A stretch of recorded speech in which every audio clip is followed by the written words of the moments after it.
Hello, everyone, and welcome to Heart and Hand, the Rangers podcast. This is your extra show for the week. And joining me on this week's extra to talk about all things Rangers is my very good pal, David Marshall. Davey, how are you, my friend? I'm not too bad, mate. Thanks for having me on. It's been a wee while since I've done a show with you, so this is a lovely wee change. Yeah, absolutely. I was thinking that, and I thought it'd be good to get Marshall on for a wee bit of the stone cold truth, as they say, about the current affairs and everything that's been going on at Rangers. How have you been feeling after the Old Firm fallout? We've heard loads of banners and fans making inappropriate gestures and bottles thrown. And listen, it wouldn't be an Old Firm game that Celtic didn't win unless there was obviously loads of political and social aftermath afterwards. It's very much of the same, isn't it? You know, particularly coming out of a game that was pretty meaningless, was a fairly poor game. I don't think particularly either side deserved to win it, and yeah, I mean the idiots throwing the bottles on, it was disappointing, but that, fortunately idiots fall around every team in Scotland. We're no different. And yeah, nonsense over banners and just another non-story coming out of an Old Firm game. Just a lot of the usual stuff, really.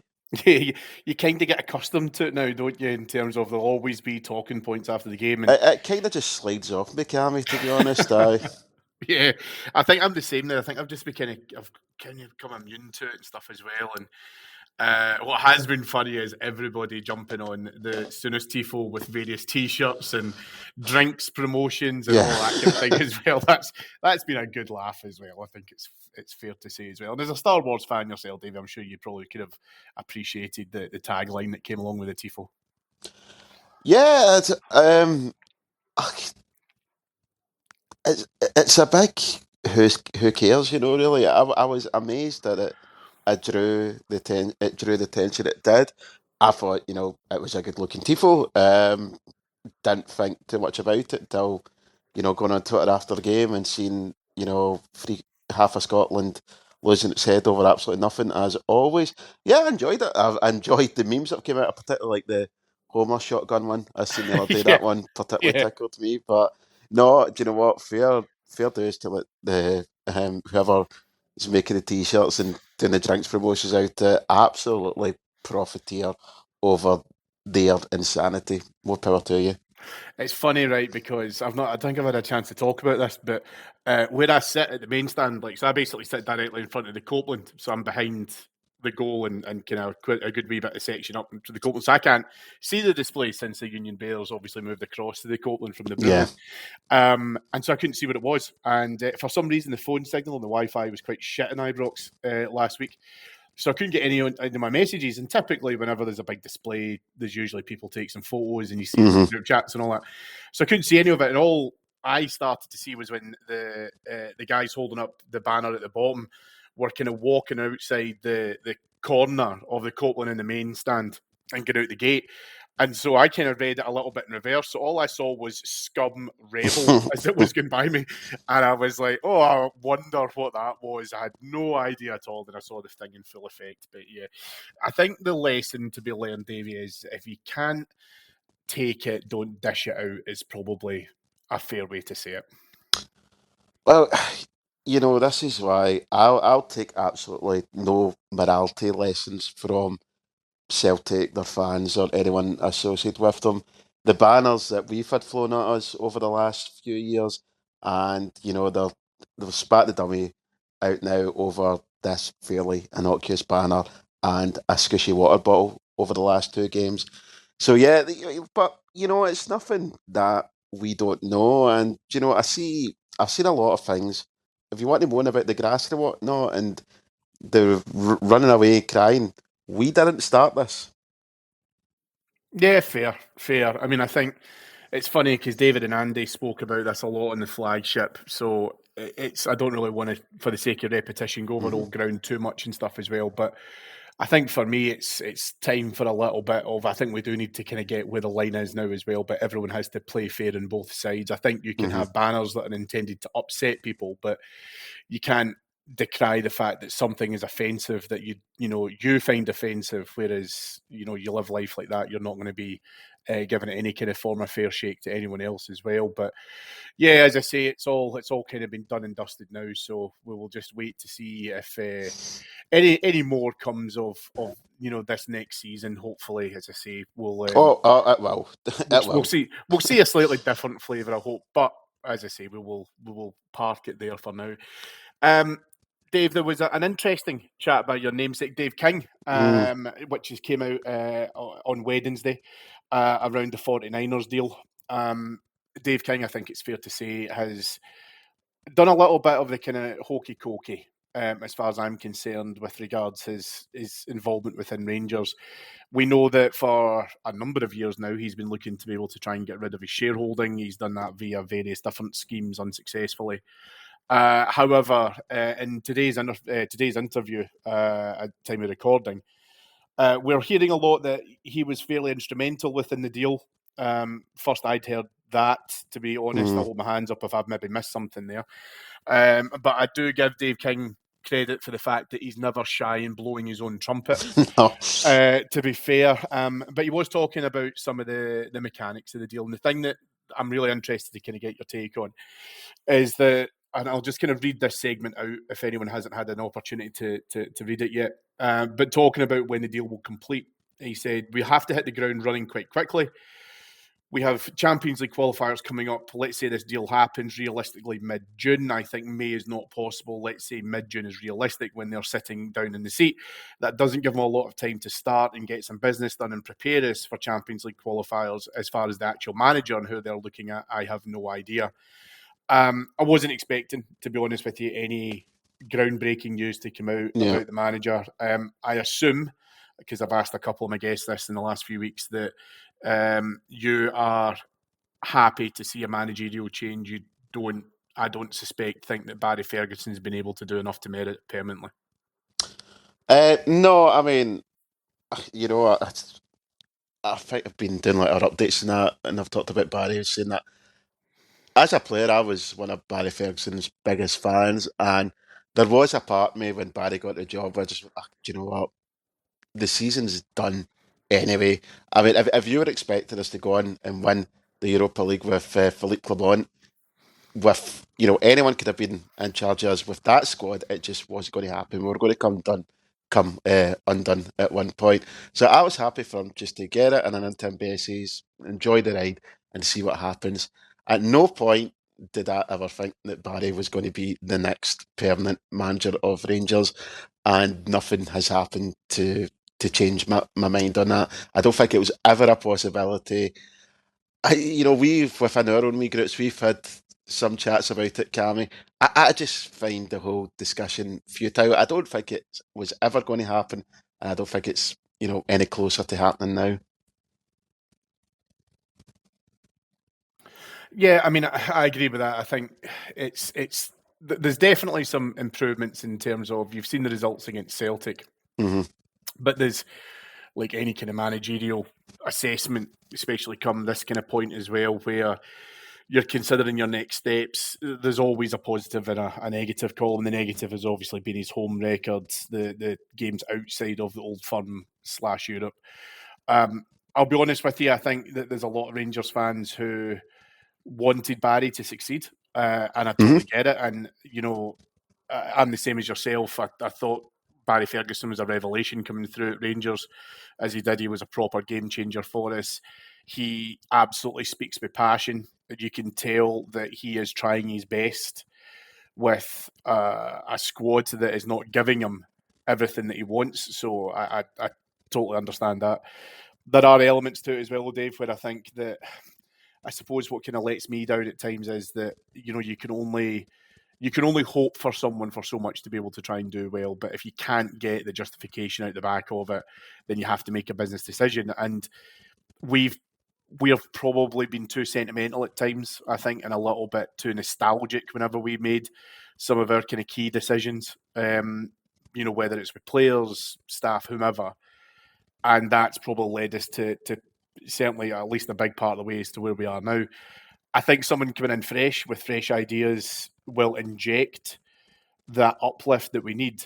However, just drawing it back to the Dave King interview for just a second, I think it will be interesting to see what happens across the course of the next 5 to 6 weeks, because as you know now, especially within the Champions League qualifiers that we have to end up being involved in, there's a whole host of work that has to be able to get done with that. And with the season coming now officially to a rapid close for us, it's going to have to be the case that we're going to have to start doing player dealings, and looking more and more likely that we're probably going to have to do that without a manager coming in, or if a manager does come in across the course of the next few weeks without the takeover being official, as we've probably seen with the appointments of guys like Patrick Stewart, of Kevin Thelwell, that the takeover may not have completed, but they've got very much an influential hand in terms of who we recruit.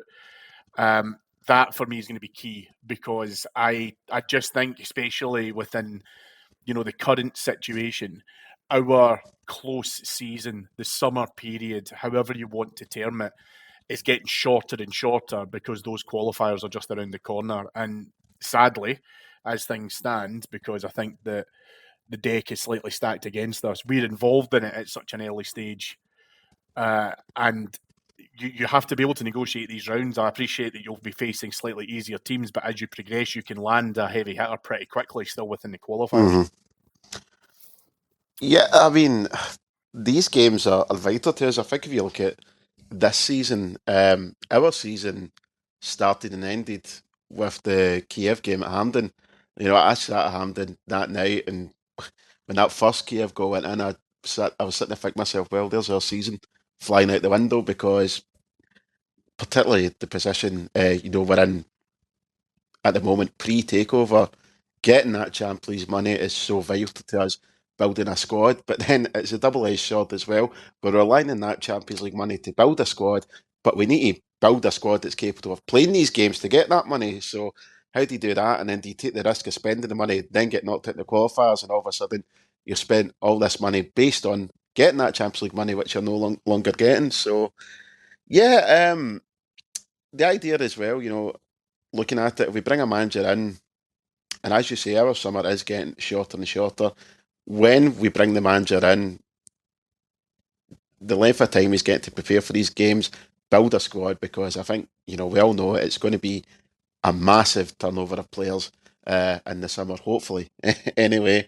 But we're potentially looking at, close to a new starting 11 going into next season. If that team's not ready for the qualifiers, we get a hard draw, we get knocked out, and then that's the new manager. I don't want to say off to a shaky start, but it's not great. It's the first big test is going to be looked at as a failure. So it is. I think what we need to remember as well, when this takeover happens, it's not just going to set us up for the next season. This is going to be something that's going to be hopefully good for us for the foreseeable future, for decades going forward now. But looking at the immediate future, yeah, I think we all know it's going to happen, but I'm getting to a wee bit antsy point, Cammy, where not that I think it's going to fall through, but I come on, get this sorted so we can get that part, the early part of next season sorted as well now. Yeah, I mean, I think within the world of football and football fans like you and I, Dave, we want things to happen quickly. Do you know what I mean? If the deal is as close to completion as possible, then we'd love it to get done tomorrow. I haven't seen anything that withdraws my confidence or lowers my confidence that the deal is close to completion. And I think it's moving in the right direction. I think that Dave King doesn't make any kind of form of public statement if he felt that it was at any kind of form of real risk. But at the same point, this is where, as football fans, we get a little bit antsy around, right, okay, but we've got timescales here. This is the end of the season. If you were to start bringing in people now, we would have no objections. If we could get it done by the beginning of June, we'd have no objections. But it's how we live and breathe. The guy next to me, who sits next to me, Rab, at Ibrox, he won't make the next couple of games. And as he was leaving Ibrox on Sunday, he said, I'll see you next year. But I totally understood what he meant, because that's how we live our lives, is it's season to season. Do you know what I mean? It will be interesting, though, because and please bear with me when I say this, I think what will be interesting, though, is if Niles Coppin has got some targets already in mind. And what we may have to do, is start to pull the trigger on some of those targets, even if we don't have a manager coming in, Mm-hmm. because the transfer market's not going to wait on us appointing a manager. I understand as to why that's difficult to fit the pieces into that jigsaw, because as much as I don't want to rush pulling the trigger on a potential transfer deal to be able to come in, and I mean incoming only, if we've got players who are going out the door that we know are going out the door at some stage, and we get an offer in very early, then let's just go ahead and conclude that transaction. But the other piece of that jigsaw is also the manager. And as much as I don't want to rush a player coming in, I want even more due diligence done when it comes to appointing the actual manager, because, and again, I feel like I could just re-record this part of the pod over the last few years. We can't continue on this carousel of, okay, let's bring someone in, let's see how fit he is for purpose, and then within a year, he's already gone, because it's just the cycle that we've been involved in, and we have to break that. We thought we'd done it with Philippe Clement. It turned out not to be the case. So I would suspect, Dave, that we're going to probably see some business being done in tandem with the takeover deal getting through to its final stages and then being completed. No, you're right. Even with Clement, we had a manager that stayed over the summer, but really, we ended last season thinking that we weren't going to see a lot of the players that played in that Scottish Cup final, for example, because really we were rebuilding what was left of the Gerrard, Beale, Van Bronckhorst era. Maybe not got the amount of changes we expected, but still we were going into last summer still very much in rebuild mode. We're going into this summer in rebuild mode yet again. And you're right what you say there, Cammy. This has to be the last rebuild summer that we have for a good while. Going into the year after and the years after that, it should be building upon from a position of strength after we do the hard work this summer. What I will say about the takeover as well, I totally agree with your point there. I think there will be a lot of things going on in the background, certainly with the manager, but with the players as well. You talk about Coppin there. I mean, that should be his job anyway. He should always have that list of potential targets that we have to improve the squad. So a lot of the background work should be done. I think once the takeover is completed, then I think we'll see the wheels in motion moving quite quickly. Yeah, and it's funny you say that about the rebuild, because I know you're right. This upcoming period last year, I think the mandate was clear for Clement. It was, we need to lower the wage bill. We need to lower the average age of the squad. I remember those points being discussed. I think it was either at a AGM or a fans forum. Forgive me, I can't remember exactly when the event was, but there was like a graphic, and it was last year to this year, and it was various players, the average age, the average wage, etc. And they had lowered it. So I get that, and they were trimming it. Again, I don't know. We might find out in the future if that was done with one eye on, is that potentially for allowing a takeover to happen. I don't think we went as far back as last summer whenever we've heard about the takeover being discussed. I think it was really about September, October kind of time, but you'll never know. I'll be honest with you, the one part that I think that we might be slightly odds at is I can't foresee, Dave, that we're going to be able to get all the answers right this summer. You and I have just talked about No, I totally agree with that. I mean, this is going to be great for us, but it's not a case of, they're going to come and click their fingers and then everything's going to be great straight away. No, definitely not. And as we've just mentioned there, obviously, with this small period, the diminishing period, if you want to call it that, between end of season and really going into the European qualifiers, a lot would have to go right within that period for us to successfully navigate through the qualifiers. And there's almost a part of me, and I'm slightly older than yourself, but there's maybe a bit of me in my kind of older years that's thinking, okay, so do we navigate through the qualifiers as best we can? If we don't get there, then okay, fair enough, because maybe our key objective, and the key objective for me is always winning the league. But if we are building a squad and we need more time through that qualification period to continue to recruit, then we start the domestic season off well, because then you will have a manager who's going to be spending more time not only providing some sort of insight into the player recruitment, because you're absolutely right, it's Coppin's job, and if he doesn't get this right, I think he should be out in his arse, because he doesn't have a great record so far. But if he is able to get that into where it needs to be, and the manager can assist with that, and it fits in that if we bring in a manager that has a system that he feels will work best, then we can certainly mount what I hope is a strong domestic campaign. Mm-hmm. But we've got this summer. I despise the January window at best of times anyway, because I feel like that is never a great time to do business. If you can find a rare gem in there, then okay, fair enough. Well done, you've won a watch. But I then think it moves into this time next year where it's going to, I think, if I'm being honest with you, you're going to hear the word project coming out a lot. Yeah. And, beforehand, we've heard that, especially with connotation to players. It's project players coming in, we're at the beginning of something, etc., etc. I understand all of that. But I think that we'll still hear that. And I think as fans, we probably have to accept that this is going to be a slightly longer walk than certainly we would like. But we just have to be able to keep calm during that. It's not going to be fixed for me within one window or two. It may even take three.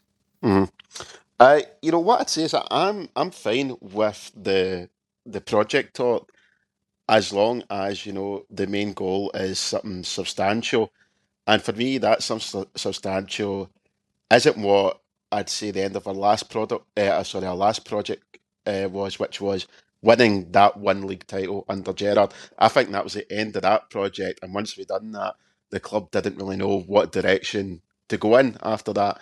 If we win one league title, that can't be the end of the project. That should really just be the start of it. The goal of the project should be, how do we get ourselves to a point where we are the main team in Scotland again, and we've got a sustained period of success. If that's the project idea, then I'm fine with that and understand that that's going to take some time.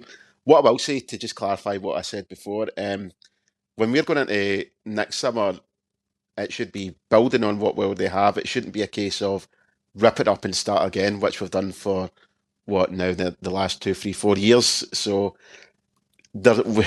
again, we should be seeing signs of progress, that there's something being built on going into next season, because that's something that really annoyed me a lot this year, Cammy, when it was talked about this season being a rebuild. We weren't building anything. Like, there was nothing being rebuilt. With lower the wage bill and whatnot. That's okay. That's goals that had to be made, but we weren't actually building towards anything.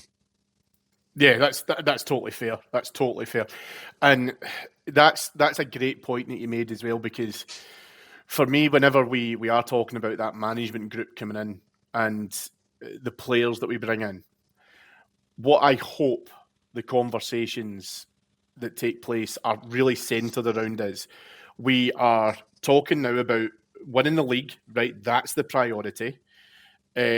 Domestic cup or two, lovely. A decent run in Europe, lovely, but it's the league. And what we're going to do, if we fast forward the tape to the end of season 25-26, is once we've won the league, then we want to continue to move on to the next step and the next step. Because the challenge, I think, that the players and Gerrard had after 55 was it was the accomplished mission. It was the achievement was sought. We managed to get the title.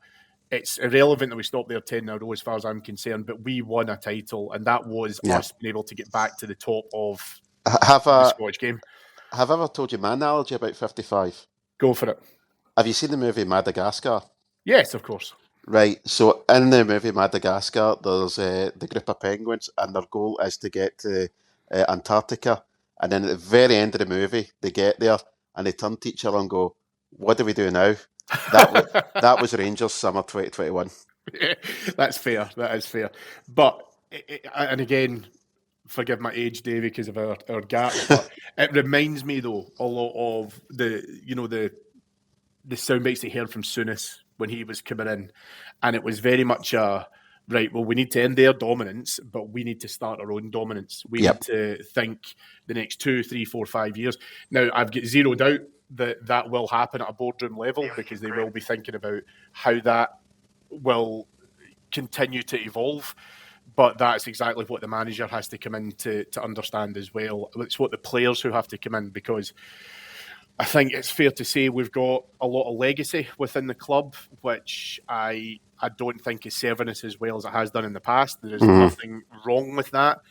You go through our 9-in-a-row team, it's a very different team that started it towards finished it, and that's because that team had to evolve. Any dynasty in any sporting realm that you want to talk about has to have that evolution in it. And this is the starting point, and you have to build that block on it. But what I think we're both agreed on is that you are starting from a certain position, but what you're doing is building a platform. You're not just building a level runway. No, totally agree. It's just what we've been saying there, Cammy. We don't stop. When you're at Rangers, if you're a manager, a player, whatever, you're only as good as the last trophy you won. Van Bronckhorst took us to a European final, and he was at the door 6 months later. That is the demand. That's not just the demand of the fans at Rangers. That's just the demand of being at Rangers. When this new group comes in, takes over the club, and it's we're talking a lot about this. I don't actually think that will happen either, because what we're dealing with is really serious business people, and more to the point, really serious sport business people. So they won't look at one league title as success. They'll be looking at, right, well, that's done. Now on to the next final. Let's do it again. How do we make a mark in Europe? How do we make us a constant in the Champions League, etc.? Yeah, 100%. And it's, again, without going all corporate and business speak, but you'll know what I mean when you say this. Any business will run on its objectives, its key results, its KPIs. If you achieve that, the expectation is that you then raise the bar. Do you know what I mean? You've seen that you can hit a target, so now you need to be able to go above and beyond that, and then that's how you continue to go into it. So yeah, it will be interesting to see what happens over the course of the next few weeks as well. But Dave, just to kind of take us into the close of today's pod, we have got... Christ, we've still got games to play, don't we? Aye. I was about to say that, yeah. We're in the final chapters, my friend. We're very close to it. But the next game to tick off the list is Aberdeen at Ibrox on Sunday. Second playing third. Dave, it's been an interesting season for Aberdeen, I think it's fair to say. The most important thing, I think, for us, and especially for Barry Ferguson, will certainly be, can we please just get a win at Ibrox? It would be lovely to be able to try and celebrate that. Just not that it's going to make any difference to anything, really. However, it would be nice for us to be able to do that. I don't want to come in here and say that I think Rangers are going to lose at the weekend, but if I was a neutral betting man, I'm not sure I'd be putting my money on Rangers, simply because this is a game that matters to Aberdeen. It's a game that, doesn't really have any significance to us, other than it's always nice to beat Aberdeen, and it would be nice to win at Ibrox some point in this decade as well. I've also noticed as well, I've done Aberdeen a massive disservice there as well by saying that they were in third. They're actually in fourth, so they're in fourth. They need to win. Yeah, I emulate your point. They absolutely do need to win. Sorry to interrupt. And it's just this group of players. I just don't think they'll be that interested in Sunday, to be perfectly honest. Is it just a case of it's the end of the season, there's nothing left to play for? Aberdeen, again, I think it means a little bit to us in terms of that rivalry to an extent. It means a hell of a lot more to Aberdeen for sure. There's a part of me that I think you're right. It's about being able to try and get these players motivated. I would suspect they believe that Barry Ferguson will not be the permanent manager, but for some of the players closer to home, they may not be here next season. Yeah. But again, I kind of go back to that idea of, okay, I understand that, and it is the end of the season. It's been a long one. It's not been a good season. Everyone wants to see the back of it. I've got zero doubt, by the way, as well, Dave, that the players want to see the back of it as well. Mm-hmm. But there is also that element of, okay, so how do we have the professional standard, the expectation that we can go in and play? But my own hope is that we may see a couple of the younger players being involved at some point. I would like it to be the case that if the game is already won, then you can introduce them rather than having to file them into the melting pot. But these are probably the players now I'm looking more towards, and some of those squad players that haven't had that opportunity under Ferguson, but I'm fairly sure are going to be here next season. Guys like Cortez, etc., and Ciala, some of the younger players as well. I just don't think he'll change it that much. I think we'll see a very similar lineup to what we seen last week. I think Cortez and Danilo is another one. I think it's a perfect example. Before you even get to the youth players, these two guys seem to have no chance of getting minutes at the moment. So if they two aren't getting minutes, like I don't know how you can then expect like a Finlay Curtis, for example, to start starting games or whatnot. I will just say as well, everything I said there isn't an excuse or let's the players off. I just think that's the fact of the matter. I just don't think they'll be that interested. No, I don't. I don't think it's an excuse. I think it almost feels now, as sad as it is for me to say, is it almost feels like an expectation because it's what you're used to seeing. So I agree with you. You've got that much evidence of this happening, Cammy. So I mean, you're going against what your eyes are telling you. If you think that Rangers are going to turn up on Sunday, be right up for it, and turn Aberdeen over 3-0, like we've seen nothing to suggest that's going to happen. Yeah, and I mean, you mentioned obviously some of the younger players there. Obviously, there's a few of them with knocks and injuries and stuff as well. Bailey Rice hopefully will be involved. I don't know if there'll be any other players that he may consider being able to bring back in. The Danilo and Cortez ones are interesting for me. And by the way, also Casemiro could play a part. He was obviously on the bench against Celtic as well. So he may see, or there may be something going on that then says, well, if we are interested in signing him, or we want him to stay here, is probably the better way that I can put it. It would be nice to get him involved with some game time as well. The Danilo and Cortez ones are interesting for me because they are available. I won't say the word fit because we've not really had a chance to assess that fitness. It's a dangerous word to use for either of them at any point. Especially to talk about rain. But you also look at guys, I mean, Vlavklav Cherny for me, perfect example. We've ran the guy into the ground. Yes. He's played a lot of games this season, which he's not overly used to. And so you as a player can see that there's guys out there who have done a lot of miles. Do you know what I mean? Their legs have served them well up to this point in the season. But if you are slightly sharper, if you are slightly fitter, again, just, paraphrasing that as well, but you should be considered. My hope is that Barry Ferguson does consider using some of these guys, even if it helps just give a little bit of rest to those players who have served them well across the course of this season, but also for the kind of longer term picture, the players who are expected to be here next season. Cortez is obviously an obligation to buy. There's very, very much a jury still out on him. In fact, I think some fans that I've spoken to have kind of already made their mind up on him. I'm not necessarily willing to go that far personally, but there is still the fact that he will be here and he's going to be playing next season, presumably. And again, I'd be interested in seeing as to whether or not he considers bringing him in. Yeah, I'd like to see it. I don't know if there's. I don't want to say I think that Barry's still in audition mode, because I'd like to think that he knows deep down, and I know he said a lot to the contrary, but I'd like to think that he knows deep down that he's not getting a job. But I wonder at the same time if he's thinking, well, listen, I'm not going to be here. I just want to win some games between now and the end of the season, so I'm going to pick what I think's my best 11. So that means, continuing to play Cherny, continuing to play Dessers, etc. There is absolutely, and this is probably where I feel quite sympathetic for Barry Ferguson, because and I've said this before, I still think he thinks, some part of him thinks that he'll get that job permanently. Yeah. The evidence is obviously pointing towards the contrary, right? And I think that there will be a point as a little bit of dose of realism hits him that he realises he's not getting it. Somebody has to tell him, I think, because I think it's unfair otherwise at this point, to be perfectly honest. Yeah, I get that. And maybe he just makes it as basic as it can be. Maybe it is just literally coming down, as you say, to I need to pick a team that's going to win me this game. That's it. Whatever happens in the summer, and for some of these players who will be here, not be here, is not my concern.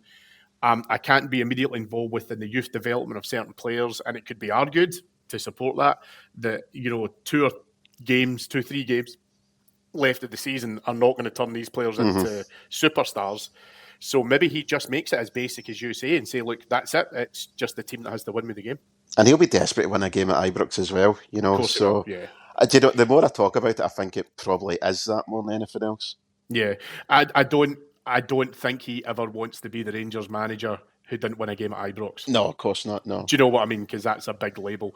But we will have to wait and see what happens with it as well. But as I say, if you're heading along on Sunday, then I hope you have a brilliant time at the game. Hopefully it's nice sunny weather as it was last weekend as well. David will be back with Flagship on Monday to unpack the Aberdeen game. And also we are, as I said before, in that probably the home straight is probably the best way I can say it. We've got Aberdeen on Sunday, then we're at home again for our final game at Ibrox this season to Dundee United midweek, and then away to Hibs on Saturday as well. I will be back with you in between that Dundee United and Hibs game as well to unpack that and obviously look forward to the season finishing, which I think, ironically, Davey, quite a few of us already have been. Oh, and I think the players are at front and centre of that before any of the fans are, aye. Yeah, very true, very true. If you'd like to hear more from us, then please head on over to our Patreon site, which is patreon.com/Heart and Hand. We will be here with you all throughout the summer, and I think as David and I have had a good wee chat about, there's going to be loads and loads happening down Edmiston Drive, so please make sure that you don't miss out on that. David will be back with you on Monday in the Flagship. I'll be back with you next week. Thank you to you all for listening, but thank you as well to my guest for this week, David Marshall. David, as I say, my apologies for not getting you on more regularly, but we will make it a more continual thing if that's all right with you. Oh, not at all, mate. Absolute pleasure. Happy to do it. Thanks to our producers, Mike Lee and Paul Myers. We'll speak to you all again next week, folk. Have a brilliant weekend. Thanks now. Bye-bye.